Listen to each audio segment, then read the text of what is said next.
So, Colorado, what happened?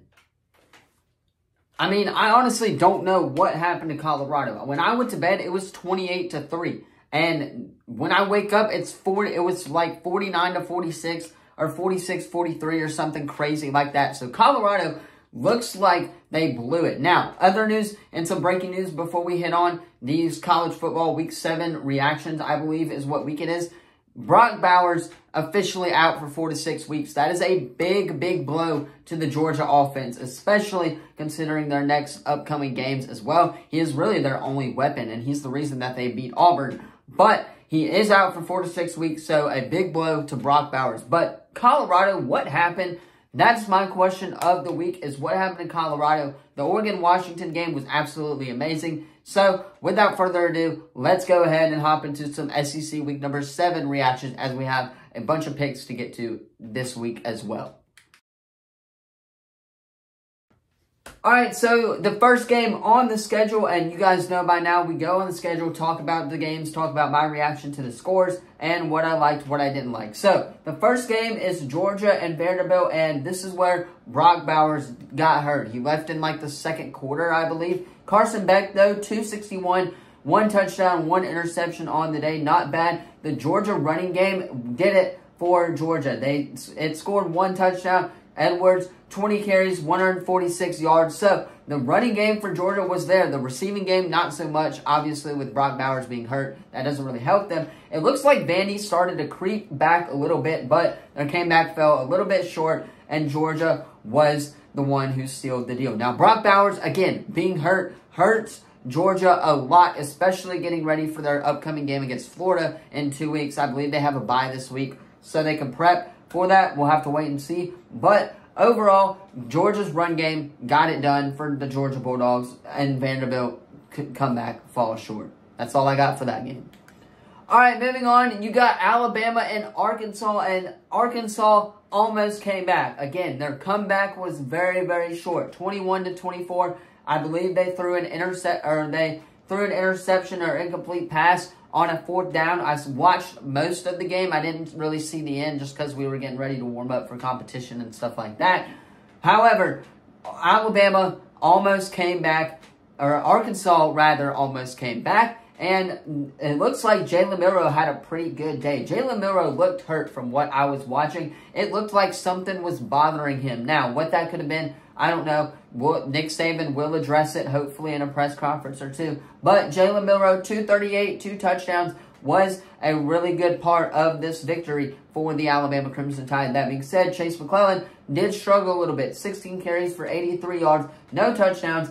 And the Alabama receiving core is where they got it. So, overall, a good day for Alabama, but Arkansas's comeback falls just short as they threw the game-saving interception. Alabama's defense gets the job done against Arkansas, who Alabama has that bye week before they play Tennessee, so that's going to be a good game. Or they don't have a bye week, rather. They play Tennessee this weekend, so we'll talk about that in picks coming up. But great win for the Alabama Crimson Tide. Defense got it done. That's all I got for that game.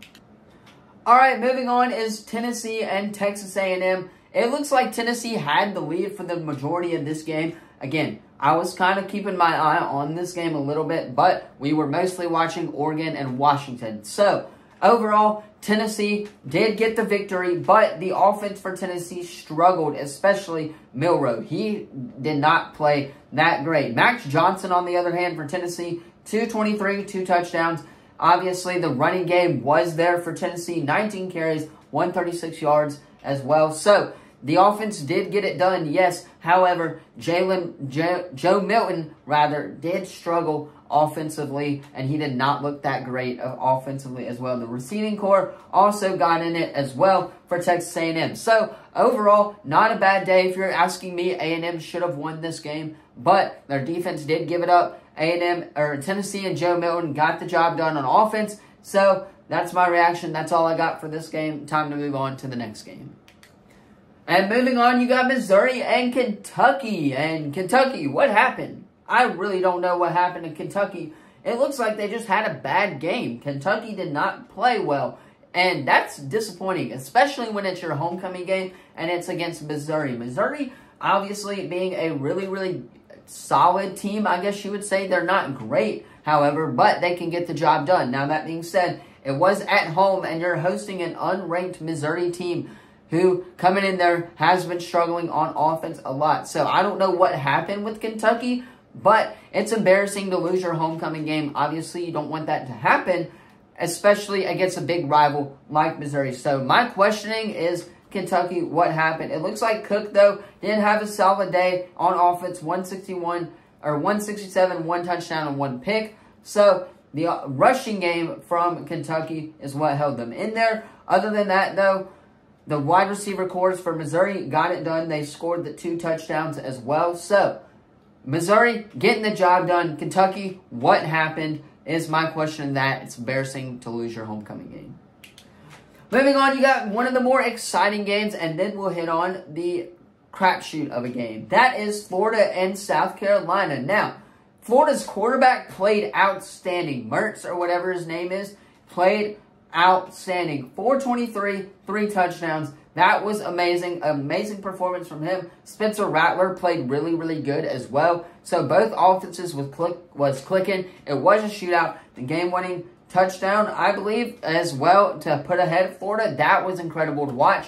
I did watch the end of this game, but, however, Florida looked really, really bad on defense. It looks like Florida struggled, and they're going to have to up that up if they want to beat Georgia in 2 weeks. So, that's my reaction to that. However, on the other hand, South Carolina, Spencer Rattler played really, really good football. South Carolina is a very underrated team, guys. Do not count South Carolina out. So, my reaction to that, Florida gets the job done on a game-winning go-ahead offense in an all-out shootout. Florida has to get better on defense if you want a chance at beating Georgia in 2 weeks.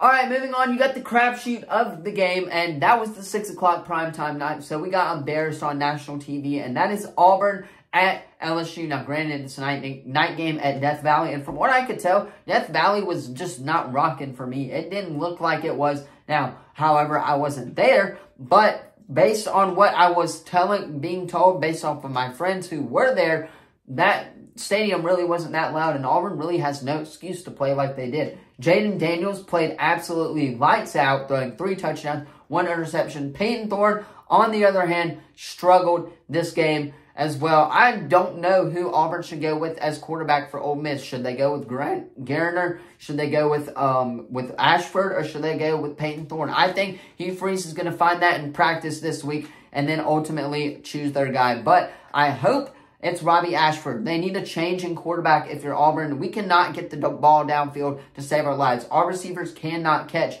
for crap. So, hopefully, Auburn offense could get it together and we can start rolling and hopefully win a couple of games so we could be bowl eligible come bowl season. So, hopefully, that's what's going to happen. On that note, though, Auburn's offense has to get it together if they want to win. You cannot not get the ball downfield as well. So, my reaction to that is LSU doing what they're doing, putting up almost 50 points every single game. Auburn struggling on offense, have to get it together. That's all I got for my reactions, though. Anyway, that is all for my Week 7, I believe, NFL reactions. Let me know yours in the comments down below. Don't forget to like the video, subscribe, turn that bell on. We do our best to post on this channel every single day. With that being said, there's a game tonight, as you can see, rocking the Cowboys gear, because we are playing at the Chargers. My predictions, go watch them if you haven't already. But I am predicting Dallas to get the win on Monday Night Football. A lot of people are counting us out. I'm hoping that's not the case, and I'm hoping Brandon Staley pulls a Brandon Staley as well. However, on that note, I'm going to leave it there because my reactions for Houston last night, that was not a great pitching performance, and we got to do it again in a few minutes. So, hopefully, this video comes out before the game starts, and you guys can watch this and go straight to the game. That's what I'm going to be watching tonight. Astros, Phillies also start tonight, so I'm cheering it for against the Phillies. However, I'm going to leave it there. Thank you all so much for tuning in to my SEC Week 7 reactions. Let me know, again, yours in the comments down below. Don't forget to like, share, all of that good stuff. Thank you all so much for watching, and I will see you guys in the next video. Peace.